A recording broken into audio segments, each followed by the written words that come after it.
एक पुलिस वाला उसने शादी का झूठा झांसा देकर मुझको अपने प्यार के जाल में फंसाया और मेरा शारीरिक शोषण किया और मेरी न्यूड वीडियो बना रखी थी, इसलिए मैं कुछ बोल नहीं पाई। हर बार न्यूड वीडियो दिखाकर मेरे को मिलने बुलाया करता था।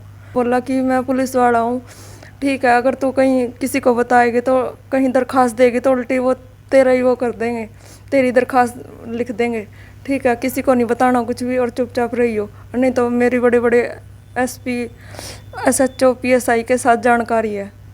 सर वो चाहते हैं कि यहीं पे मामला निपटा दे, आगे बात ना बढ़े, आगे कोई कार्रवाई ना हो। कौन चाहता है ये पुलिस वाले ही चाहते शायद।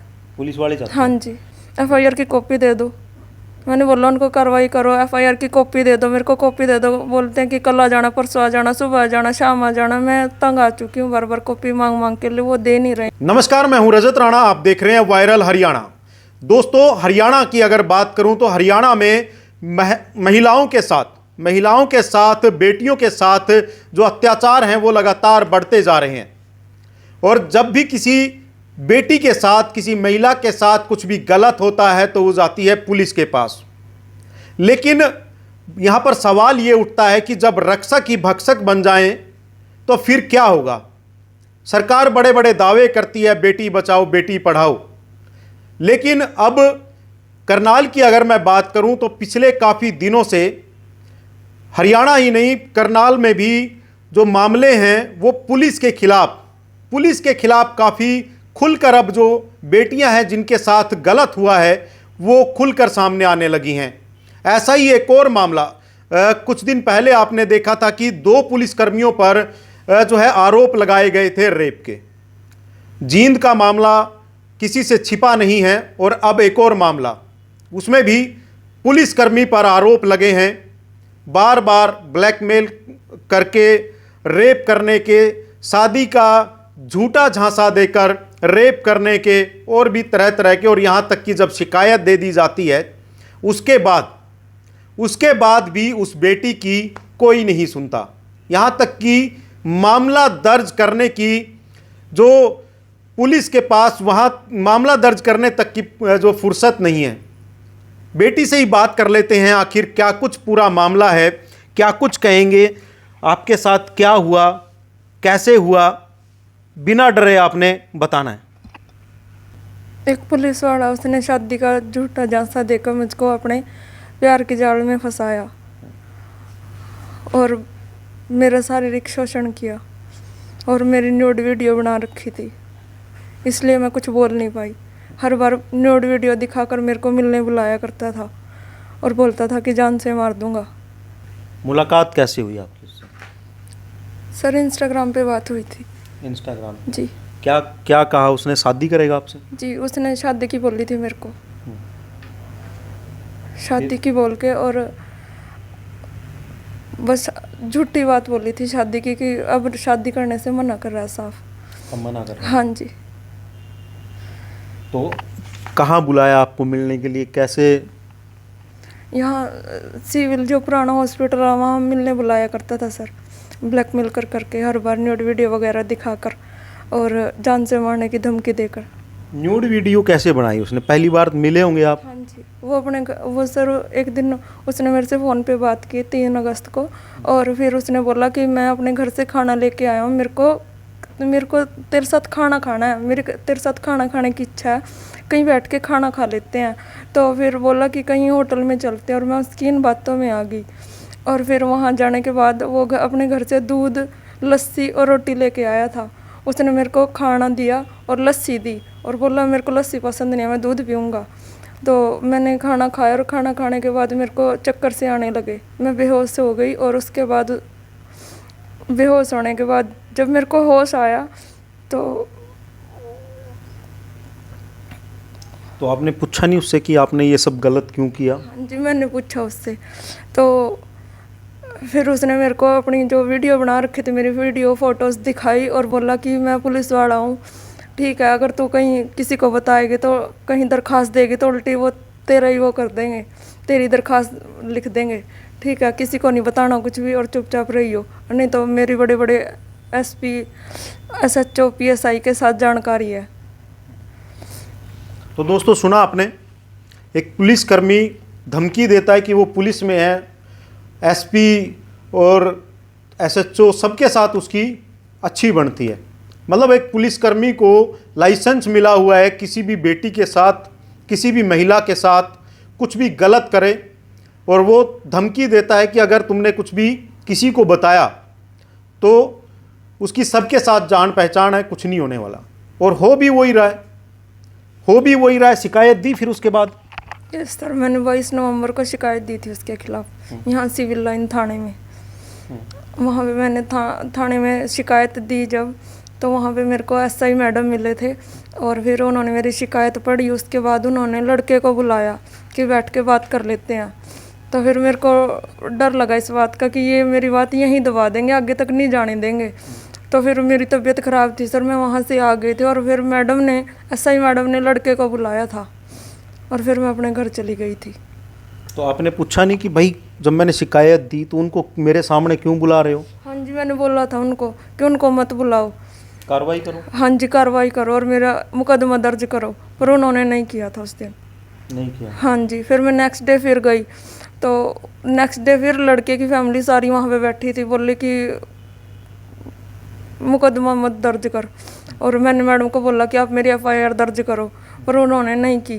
फिर उसके बाद फिर वो होटल की आईडी वगैरह उठा के, मतलब एफआईआर दर्ज नहीं की उन्होंने, ऐसे ही चले गए और सारे प्रूफ इकट्ठे किए। और फिर मंडे को फिर मैडम ने ये बोला कोई नहीं, कल आके एफआईआर की कॉपी ले जाना। मैंने कई बार कॉपी मांगी, उन्होंने कॉपी नहीं दी। मैंने 7-8 गेड़े काट लिए, हर बार यही बोलते हैं कल आ जाना, परसों आ जाना, एसआई मैडम भी और एसएचओ साहब भी। प्रूफ इकट्ठे किए मतलब आपको लेके गए थे होटल में? हाँ जी, मेरे को लेके गए थे साथ ही सारे पुलिस वाले? हाँ जी, एसआई मैडम थे और उनके साथ 1-2 लोग और थे, एक मैडम और थी। मेडिकल वगैरह करवाया? कुछ नहीं करवाया सर। कोई मेडिकल नहीं नो करवाया? सर, मुकदमा भी नहीं दर्ज किया उन्होंने सर। मैंने उनसे एफआईआर की कॉपी मांगी बहुत बार, वो दे नहीं रहे हैं। हाँ जी। तो कितनी बार गलत हुआ आपके साथ? क्योंकि आप बता रहे हैं कि न्यूड फोटो वीडियो बनाई उसने, कितनी बार गलत हुआ? 6 से 7 बार हुआ सर। तो आपने मना नहीं किया उसको? किया सर, बट वो मानता नहीं था, वो धक्के से बुलाता था मेरे को, फ़ोटोज़ वगैरह दिखा के, ब्लैकमेल करके और जान से मारने की धमकी दे के। आपने ये बात घर वालों को किसी को बताई? उसने कभी बताने ही नहीं दी सर, किसी को कुछ नहीं बताना है, सहेलियों तक को भी कुछ नहीं बताना है। हमेशा यही बोलता था कि तेरी वीडियो वायरल कर दूंगा, जान से मार दूंगा अगर किसी को बताई। कहीं थाने में गई तो थाने वाले मेरे जानकार है, ये है वो है, एसएचओ के साथ मेरी बनती है, मेरा परिवार सारा पैसे वाला है, ये वो ऐसे बोलता था। इसलिए मैं डर के मारे चुप रहती थी। अब किसको बताया सबसे पहले आपने? सर मैंने अकेले ही दी थी दरख्वास्त, किसी को नहीं बताया था फैमिली में, अकेले क्योंकि हाँ जी अकेले दी थी, फैमिली को पता नहीं थी ये बात। मैंने खुद अपने आप आके ही दी थी, क्योंकि अगर फैमिली को बताती तो फैमिली मना करती सीधे कि बदनामी हो जाएगी, इसलिए मैंने मतलब परेशान हो गए थे, तंग आ गए थे? हाँ जी तंग होके दी है सर, बहुत परेशान होके। क्या लगता है पुलिस क्यों कार्रवाई नहीं कर रही इस मामले में? क्योंकि सर वो पुलिस वाला है, उसकी जानकारी है, बड़े बड़े जो एसएचओ हैं, पीएसआई हैं, उनके साथ कमांडो वगैरह जितने भी उसके हैं यार दोस्त सारे पुलिस वाले हैं, इसलिए कार्रवाई नहीं हो रही है सर। दोस्तों देखिए, पुलिसकर्मी है इसलिए कार्रवाई नहीं हो रही। एक बेटी इंसाफ के लिए बार बार पुलिस थानों के चक्कर लगा रही है। दोस्तों ये रसीद है, ये देखिए, ये जो रसीद कटी हुई है शिकायत के बाद सिविल लाइन थाना की 22/11/2024 को लगभग 3:30 बजे ये रसीद कटी। और नियम के अनुसार अगर बात करूं तो 24 घंटे के अंदर पर्चा दर्ज होना चाहिए, मामला दर्ज होना चाहिए और कार्रवाई होनी चाहिए। अब कार्रवाई क्यों नहीं हो रही? क्योंकि वो पुलिसकर्मी हैं, ऐसा इस बिटिया का कहना है कि पुलिसकर्मी होने के कारण उसको इंसाफ नहीं मिल पा रहा। और ये मामला तो अभी तक इसमें जो है मामला दर्ज नहीं हुआ, लेकिन एक मामला है जिसमें 2 पुलिसकर्मी हैं, उन पर मामला भी दर्ज हो गया। उसमें एक जांच कमेटी बना दी, वो जांच करेगी। मैं एक सवाल पूछना चाहता हूं करनाल के एसपी गंगाराम पुनिया से। गंगाराम पुनिया बड़े ईमानदार आदमी हैं, कहा जाता है कि वो बड़ी ईमानदारी से अपना काम करते हैं। तो मैं पूछना चाहता हूं पुनिया साहब, क्या जब और कोई शिकायत देता है क्या उसमें भी जांच के लिए कोई टीम गठित की जाती है? जब कोई आदमी कोई महिला आकर किसी लोकल आदमी पर आरोप लगा देती है रेप का, तब जांच के लिए टीम गठित क्यों नहीं की जाती? आज 2 पुलिसकर्मियों के खिलाफ शिकायत आई, मामला दर्ज हुआ तो जांच करने के लिए एक अलग से कमेटी बना दी गई, लेकिन दूसरे मामलों में ऐसा नहीं होता। तो ये भेदभाव क्यों? दूसरी बात, ये शिकायत कब से जा चुकी है सिविल लाइन थाना में, लेकिन अब तक इसमें मामला दर्ज नहीं हुआ। अगर मामला दर्ज हुआ तो इस बिटिया को एफआईआर की कॉपी क्यों नहीं दी गई? ये बार बार चक्कर काट रही है। एक बार बात भी करवाते हैं, क्या हुआ, आपको शिकायत की कॉपी क्यों नहीं दी जा रही? सर वो चाहते हैं कि यहीं पे मामला निपटा दे, आगे बात ना बढ़े, आगे कोई कार्रवाई ना हो। कौन चाहता है ये? ये पुलिस वाले ही चाहें शायद। पुलिस वाले चाहते हैं? हाँ जी, पुलिस वाले क्यों चाहते हैं मामला यहीं निपट जाए? क्योंकि लड़का पुलिस में लग रहा है, शायद उनके रिश्तेदार हैं, शायद लगा मन ऐसा उनके साथ कुछ है। तो वो मतलब हर बार जैसे मैं थाने में जाती हूँ तो वो उनकी फैमिली और लड़का मेरे से पहले वहीं पे मिलते हैं, और वो मेरे से ज़्यादा बात उनसे करते हैं। मैं डायरेक्ट जाके उनसे एफआईआर की कॉपी मांगती हूँ तो वो बोलती है मेरे को, सुनीता मैडम, कि एक बार आप बात कर लो इनसे। मैं उनसे क्या बात करूँ, मेरे को तो कार्रवाई चाहिए, आगे एफआईआर की कॉपी दे दो।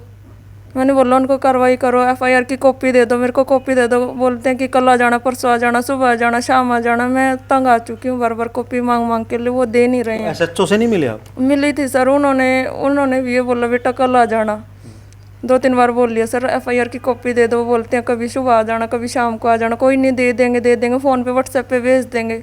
मैंने व्हाट्सएप पे मांगी, उन्होंने नहीं दी। पर क्या लगता है, दबाव बनाया जा रहा है पुलिस की तरफ से समझौता करने का? हाँ जी, बोल रहे हैं वो कि यहीं पे कॉम्प्रोमाइज़ कर ले, समझौता कर ले। हाँ जी, हर बार यही बोलते हैं मेरे को। अब लड़के से बात हुई शादी के लिए, क्या कह रहा है? बोल रहा हूँ कर लूँगा, पर उसका कोई यकीन नहीं है। मनमाना आज कर ले, कल को लात मार दे, कल को छोड़ देगा मेरे को। कोई क्या यकीन है उसका? कोई यकीन नहीं है। जो आपकी जांच अधिकारी है उसका नंबर है आपके पास, सुनीता का? हाँ जी, फ़ोन मिलाना है वो।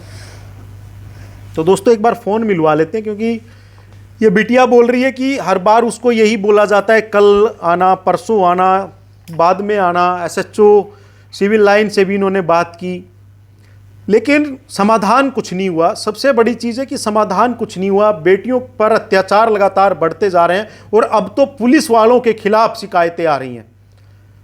सबसे बड़ी जिम्मेदारी किस पर विश्वास करती है लड़कियां जब उनके साथ कुछ गलत होता है? या परिवार या फिर पुलिस।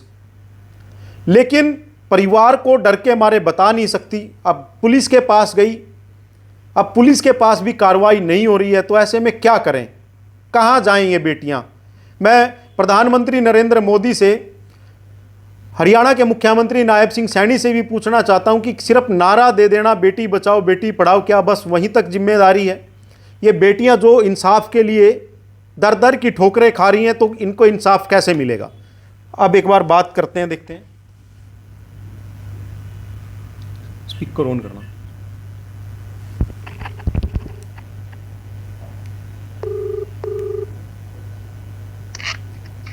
हेलो। हेलो। हाँ जी। हाँ जी मैम, एफआईआर की कॉपी नहीं भेजी आपने अभी तक। मैं छुट्टी जा रही हूँ भाई। आप तो छुट्टी चले गए मैम, मेरा मामले में कौन देखेगा? परसों आऊंगी। और इतना फिर मैं क्या करूँ मैम? परसों तो आकर ना अपना मेडिकल 6 दिन हो गए जी। परसों मेडिकल करवा दूंगा मैं तेरा। कब करवाओगे? आप तो कल भी यही बोल रहे थे। आप एफआईआर की कॉपी भी नहीं दे रहे। क्या था, मैं छुट्टी जाऊंगी। एफआईआर की कॉपी तो दे दो मेरे को। चलो मेडिकल तो आप कल आके करवा देना, परसों करवा देना। फिर मैं तो छुट्टी पे हूँ भाई। फिर मैं एफआईआर की कॉपी किन से लूँ? थाने में एसएचओ साहब से कर ले बात, मैं तो हूँ नहीं थाने में। वो भी बोल देंगे कि कल आ जाना, परसों आ जाना, वो भी नहीं देते। और तू परसों ही आ जाइए।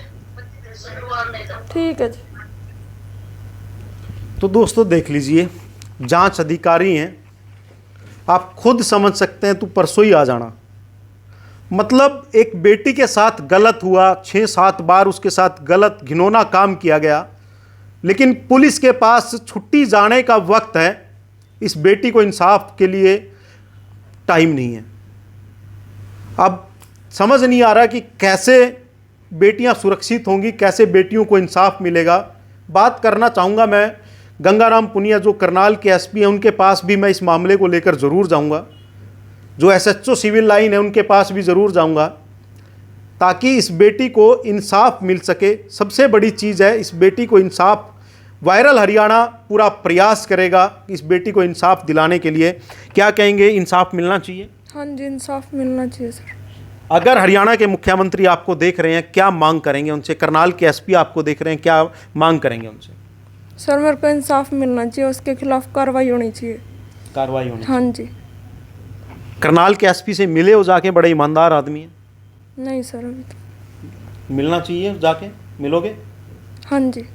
एक बार देख लेते हैं, क्योंकि आईओ से बात हो चुकी है। अब कोशिश करेंगे कि जो एसएचओ सिविल लाइन है उनसे भी एक बार बात करें।